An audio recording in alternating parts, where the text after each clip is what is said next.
Welcome to the More Than ADHD podcast, episode 17, ADHD Neuroscience. How does my brain work exactly? My name's Ryan Mayer, certified ADHD coach, neuroinclusion consultant, and master facilitator. I am here today to welcome you to a place where you belong. So if this is your first time tuning in, thank you so much for being here. Make sure that you hit like, subscribe, and we're going to drop some comments below too. The more engagement we get, the more people we can help. Here at the More Than ADHD podcast, we're here to welcome experts from all different parts of the ADHD universe to be able to bring value to you so you can understand how to better manage your ADHD, both at work and at home. And I am so excited today to bring in three of my newest friends from the 2024 ADHD conference who are experts on how the ADHD brain is built, how it works, and what that means for you in your everyday life. And here's our question of the day. The question of the day today, comment below, what is most overwhelming to you about your ADHD? Because it's different for everyone. Comment below with your answer so that we can grow this inclusion revolution, reach more people with good information. Speaking of good information, you might be wondering, do you have ADHD? And the answers that you seek are with people who have the information. But if you want to explore getting a diagnosis, go visit our friends at ADHDonline.com and you can get your diagnosis in less than a week. They just published an article, which we'll share in the show notes, that their assessments are actually better than in-person assessments. How could that possibly be true? Click the link to learn more. And when you're at checkout, make sure to use discount code CoachRyan50 for $50 off your assessment. We can't thank them enough, and keep up the great work at ADHD Online. So I couldn't be more excited for the trifecta of greatness that we have on the podcast today. When I was at the conference, speaking of Overwhelm, there were so many different sessions to go to. And you know, at Ryan Mayer Coaching, I'm all about helping those of us with ADHD to get information to make actionable choices on how you can manage your ADHD. And I'm always authentic and transparent. I actually ran late to this presentation that you're about to hear a little bit about, but it was so good that even at the end, only seeing like 2/3 of it, I said, I ran up to Tim, who you're going to meet here in a second, and I'm like, I want to have you on the podcast because that was so good. People need to know this information. And in fact, let's kick it over to Tim, who is outside in the evergreens. He's got his house in the background, which, by the way, you can follow Tim on Instagram. We're going to share all that in the show notes. But he can mow his grass in under 5 minutes. He set a record over the summer. So, Tim, over to you. I'm Tim Hutchison, Charlotte, North Carolina. My business is Simplify with Tim, and I've just gotten my ACC through ICF and my PCAC from PAC. And I'm excited to be able to present today on your podcast about what we've learned about ADHD to give people a solid foundation in understanding that. So I'm going to kick it over so you can meet Dr. Vivian. Dr. Vivian, welcome to the More Than ADHD podcast. Tell us a little bit about you. Well, I started out as a neuroscientist studying the brain for figuring out how it learns, how it makes decisions, fun stuff. And it turns out that a lot of the neural circuits that I studied in the fMRI machine and in behaviors has to do with all those symptoms in ADHD. I didn't really know that I wasn't specifically studying that. But then when I left science, had children with ADHD, I got personally interested and got really rubbed the wrong way when people would say to me, like, don't everybody have ADHD? And so I do think that an explanation of the neuroscience helps because, yes, we all get distractible sometimes, but there are some really interesting deficits or weaknesses in the ADHD brain. And so that's what drove me to this presentation.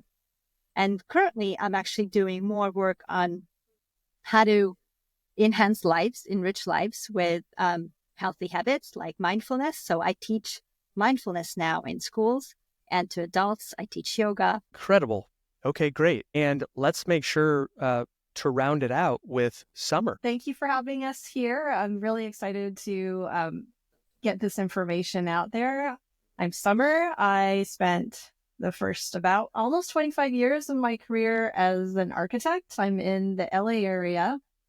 And now I'm a ADHD and mental fitness coach to other scattered creative professionals. That's my business, scatteredcreatives.com. You can reach me there. And I'm going to be introducing how coaching helps ADHD clients to tap into these differently wired brains of ours and make sense of what's in there and really be able to build on those habits that we know are going to help our brains. Tim, right before we started recording, you started talking a little bit about what inspired you to get into this work. And I think a lot of our listeners and our viewers can relate. And if you do, by the way, make sure you like this, share it with someone who might want to learn more about their brain and if they have ADHD. But Tim, you brought up something I think a lot of people would connect with, which is there is a sea of people out on the interwebs talking about ADHD, but it's not all true information. So what are we to do? Help us out here. Yeah, absolutely. I jumped into this because I was caught in the tumultuous storms on that ocean in the web where, also having ADHD means dysregulation of emotion and getting caught up in videos where they're passionate about, one thing or the other, where somebody's taking advantage of you, the pharmaceutical industry, or have you been told this, it's a lie, and people speaking as if this is true and that is a fact, and using intense music and an intense voice or an accent, because that always makes us think they know something we don't. And I got caught up in it and tossed around and frustrated by the amount of information that I had, but the lack of solid information or truthful information that I could bounce it off of. How much of the information was honest and true? So I did a deep dive. I need to get to the bedrock of what we know statistically, scientifically, even if it's difficult to read, even if it's boring, because I want to have a good foundation of understanding how the brain works, because nobody's been able to explain to me how ADHD is uniquely challenging those who have it.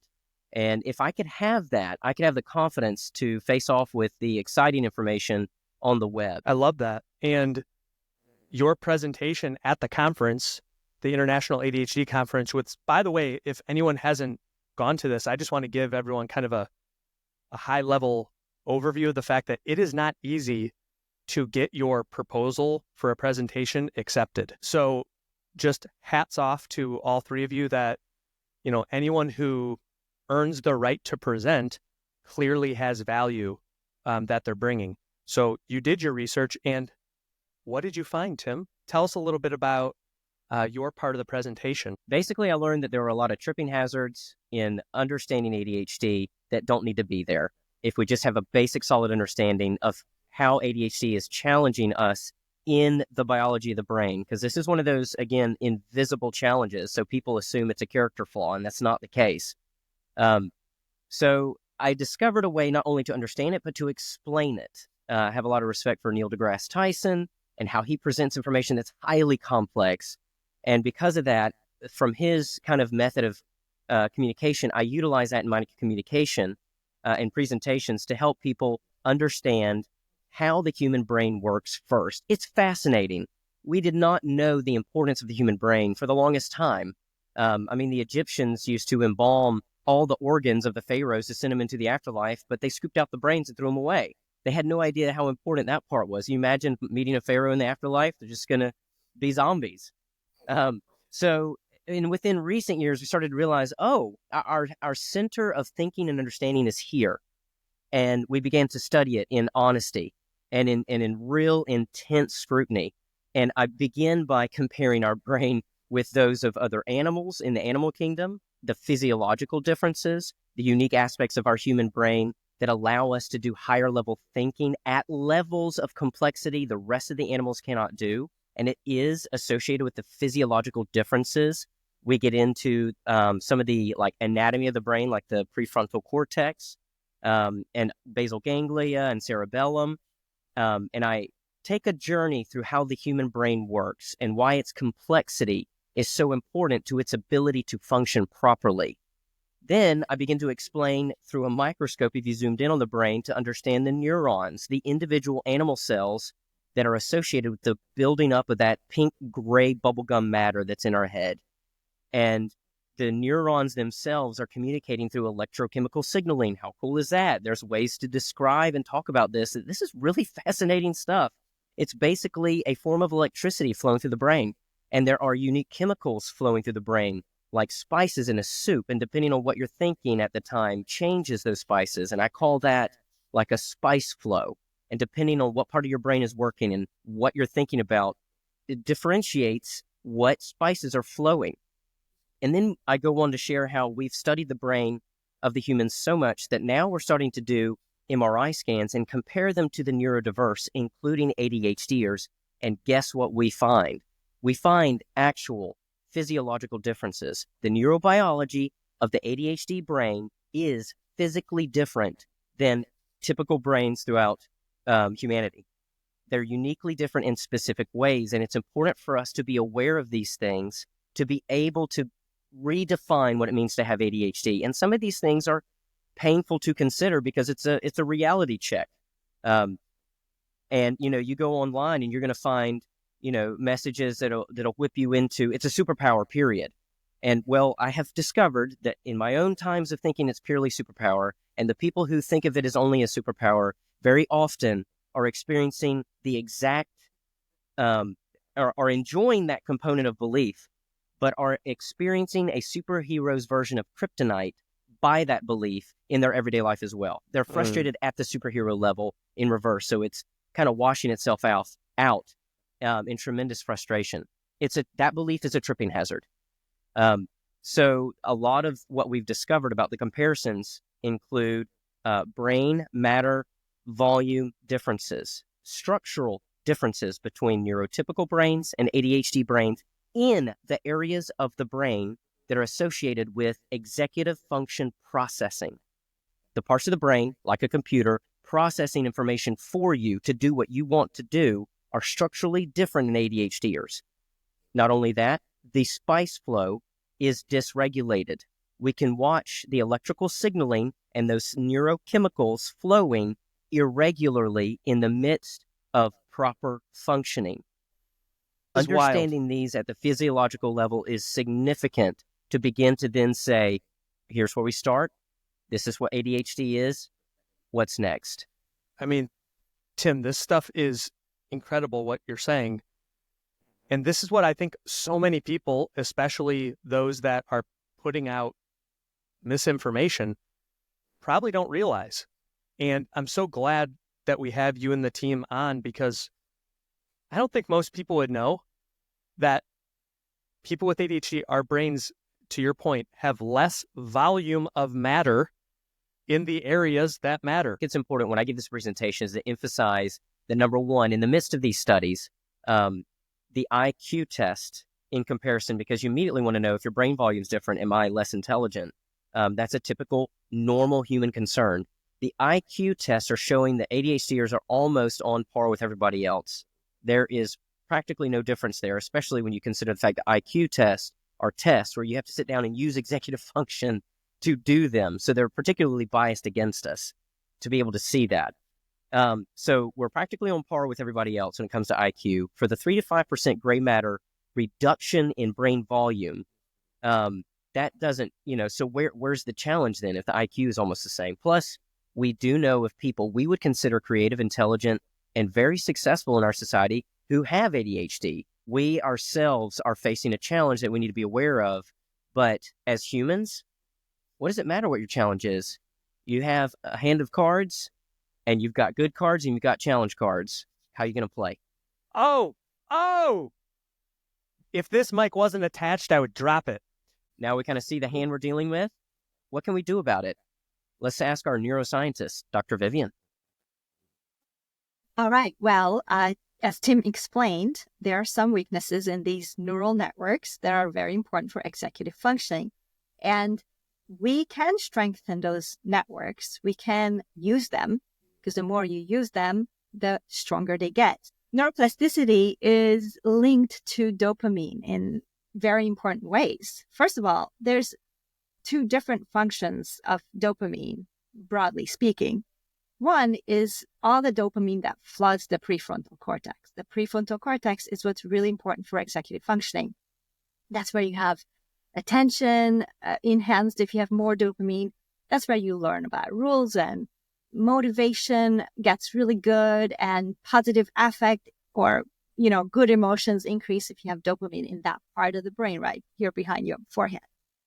And when you take medication, that's that part that gets boosted because dopamine gets there and it stays around for a while, and it keeps you motivated and attending for a while until it goes back down again.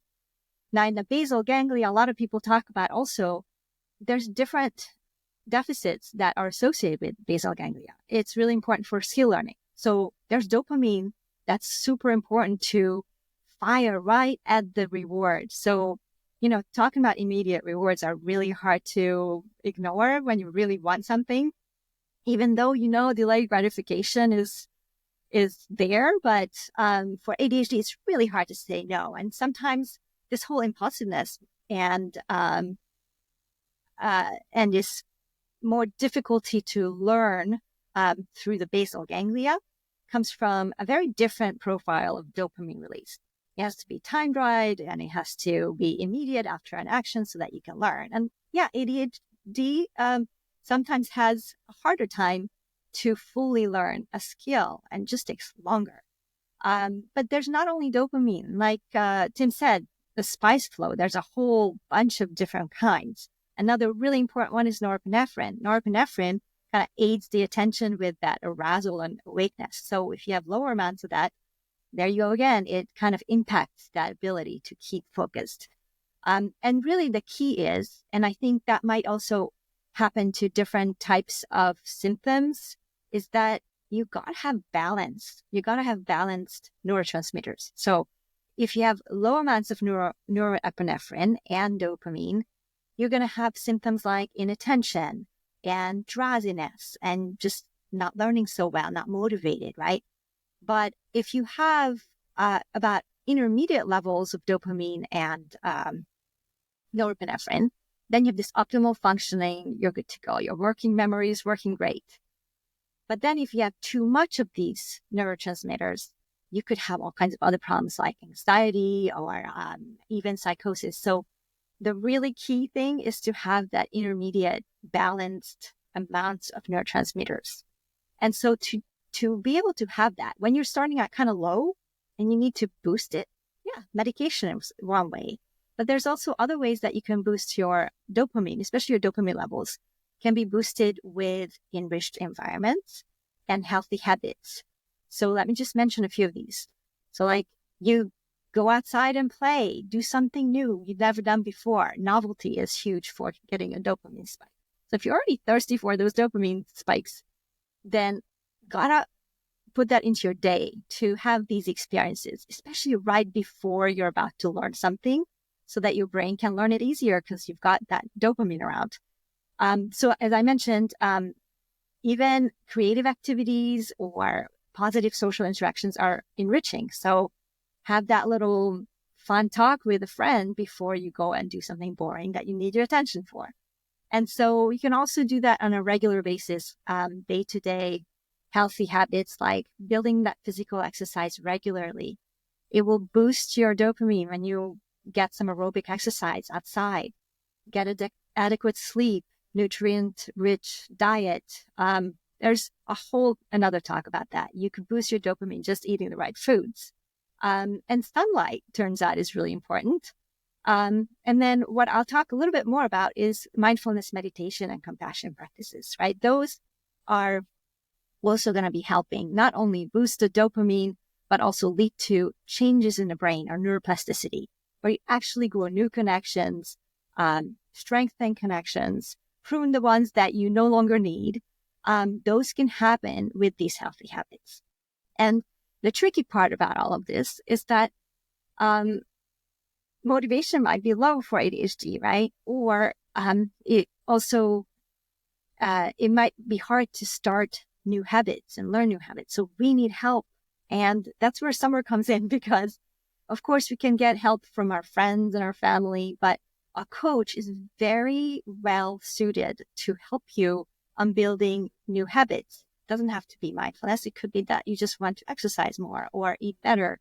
But all of those dreams and goals are really hard to get to unless you have some supports like a coach would do. So this is where Summer will explain to us a little bit about how that helps.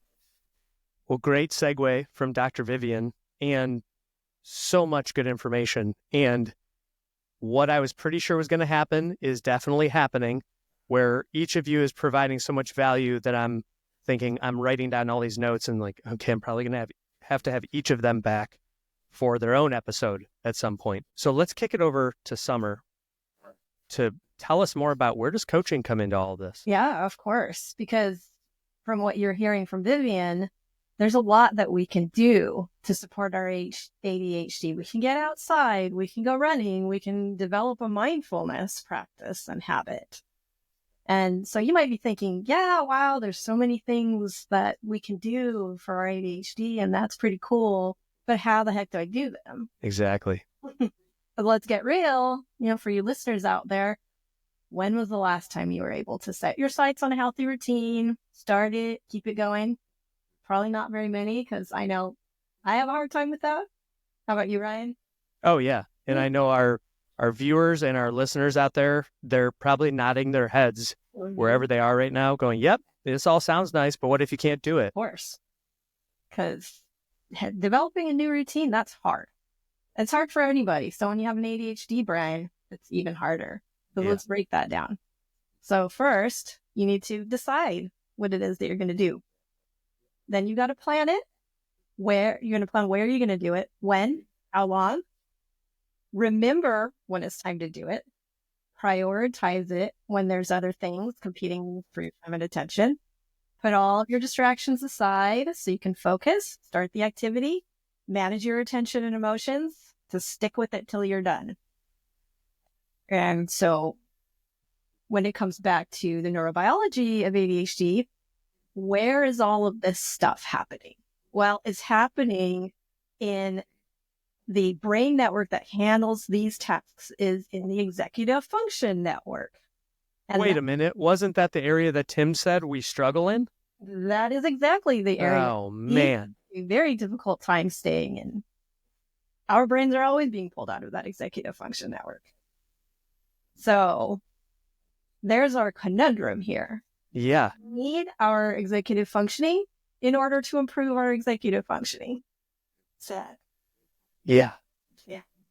And so now what do you recommend, knowing that this is the case? Because basically, if you're just joining us, Tim talked about the fundamental differences in the way that those of us with ADHD are built. Like literally we have less brain matter in there.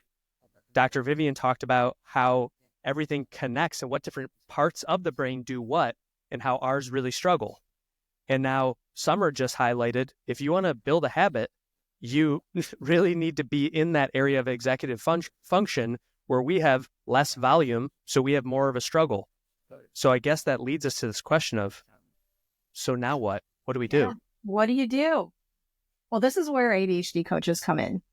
Because as coaches, we're going to act as a scaffold for our clients' executive functions while they're building all of those supports that are going to support their ADHD. But the good news is that ADHD is the most treatable condition in all of psychiatry. Did you hear that, everyone? ADHD is the most treatable condition in all of psychiatry.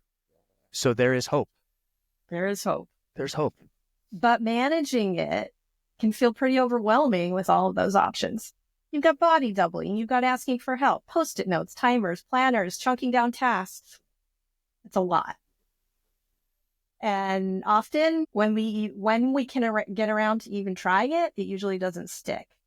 So we really need a different approach. And coaching, good modern day coaching, provides that different approach. So what if instead of focusing solely on executive functioning, what if we focus on curiosity and imagination and ideas and thinking about ourselves? those of us with ADHD, we tend to do that anyway. So why not harvest it? Why not take that ruminating demon brain that we're always getting sucked into? We get sucked into our default mode network brain, and we flip that into something that's actually helpful. So that is another aspect of ADHD neurobiology, is that we're always being pulled from our executive function network into our default mode network.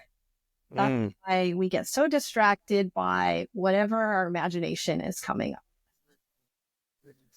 So, as I was saying before, each component of your presentation clearly could be an episode in and of itself. Yeah.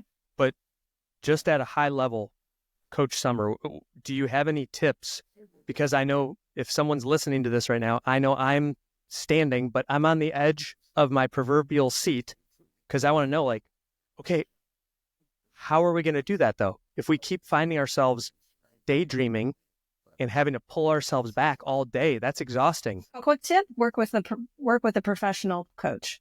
So there's modern coaching theory out there that actually says we should be spending most of our time in our coaching conversations in that default mode network. So isn't that fascinating that we would be spending most of our time in the network that we're usually in anyway? Because what they're finding is when they do these brain scan research, when they're scanning the brains of the clients that are having the most positive, where coaching is having the most positive and effective effect on the clients, the area that lights up most frequently is the default mode network. There are steps that coaches take to make this work. So first is you've got to be able to make the client feel safe, because you got to calm down that brain's amygdala, that part of our brain that is the alarm system of the brain. That's kind of like the fight or flight, right? That's fight or flight. That's the fire alarm. Yeah. Because if the fire alarm is going off, you're running out. You're not there to learn. So once that safety is established, then we can invite those big questions like, what do you want out of your life, and what does that feel like, and who are you spending time with? Or even smaller ones like, what would a mindfulness practice give you that you don't have now? So during the pandemic, I had set out to figure out my career path. This is when I was still an architect, and I planned and analyzed and nothing clicked. And then one morning while free writing, the ADHD coach just popped onto the page, and it was like a bolt of lightning. It was shocking because I was sure that I was going to stay in the building industry, but I just knew. And from there, I took action, and here I am today. This is such a great reminder of why I love coaching so much. So many things, what you said, I just want to reflect back to you that you had one of the biggest insights when you were allowing yourself and giving yourself the free space to free write. And that's where you discovered it. And you said it was like a bolt of lightning, and it was really shocking. And I was like, oh, yeah, of course it was. And so, Summer, tell us, where can people find out more about you? That will be on my website. So that's www.scatteredcreatives.com. Dr. Vivian, how about you? Well, a good place to find me is LinkedIn. I have a profile there that people can check me out. So Dr. Vivian said you can connect with her on LinkedIn, and her name is spelled Vivian Valentin. So Vivian Valentin. It's like Valentine without the E on the end. So I'm ready to simplify with a strong finish by going to Simplify with Tim. Where can they find out more about you? Yeah, Tim? absolutely. Honestly, the best is simplifywithtim.com. And I do a lot of local things here in my city. So word of mouth. So the website, my LinkedIn. I think I sent over the LinkedIn that you can connect me to there. And I'm connected with the ICF local chapter involved there. So yeah, honestly, the .com, or shoot me a text and let's talk. Well, it was such a pleasure to see you all again. and to have you onto the show. Thanks for being here. And I want to say another special thanks to our sponsors over at ADHD Online. They are helping people to get diagnoses every single day. So you can visit ADHDonline.com, and at checkout, you can have Coach Ryan 50, this discount code above my head, for $50 off of your assessment. That was the biggest discount that they would allow. So you're welcome in advance. And for anyone who's just tuning in for the first time, thanks again for stopping by. We hope you found this helpful. Please make sure to drop a comment. According to our friends that do SEO, that's the best way to reach people. So be sure to comment, engage, and share it with every person on your street. So that way we can grow this inclusion revolution. But thank you again for being here. And just know your ADHD doesn't define you, because you are more than ADHD. I'm Coach Ryan. Thank you. And remember, you are amazing just the way you are. And if you haven't heard it yet today, just know that we all love you and believe in you.